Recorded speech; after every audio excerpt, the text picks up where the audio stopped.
በስማም በስማም በስማም ሚስትና ውሽሚት አንድ ላይ እንግዲህ ጦርነት ሊገጥሙ ነው። ሚስትና ውሽም አንድ ላይ ጦርነት ሲገጥሙ አስባችሁታል? አስባችሁታል?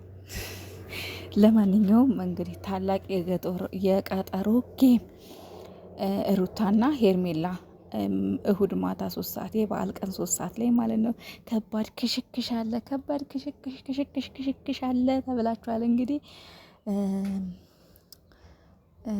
እኔ ይቅርታ አድርጉልኝና አቅም ቢኖረኝ ለውሽሚት ሳይሆን ለሚስት ነበር የምቆመው የምደግፈው። ያለ አይደል ያው ጊፍት ምናምን የምሰጠው ማለት ነው። ግን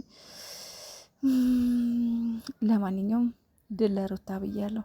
ሩታዬ መልካም እድል የኔ ቆንጆ፣ መልካም መልካም መልካም መልካም እድል ብዬ ያለው በቃ ከፍ ብለሽ ማየት እፈልጋለሁ። ተሰብረሽ ማየት አልፈልግም። ዝቅ ብለሽ ማየት አልፈልግም። ዝቅ ብለሽ ሩታ ተሸነፈች ስትባይ ማየት አልፈልግም። ከፍ ብለሽ እንደ ጨረቃ ደምቀሽ ነው ማየት የምፈልገውና ድል ለሩታ። ሩታዬ እንደምታሸንፊ ትልቅ ተስፋ አለኝ። የሩታ እህቶች ማለት ነው፣ እውነት ጊፍተሮች ተዘጋጁ። የምር ሩታን እንዳታሳፍሯት። ሩታ በኩራት በድል መውጣት አለባት። ለነገሩ እናቴ ሩታዬ ሚስት ናት። ምን ጊፍት እኮ የሚሰጥ ላይኖር ይችላል።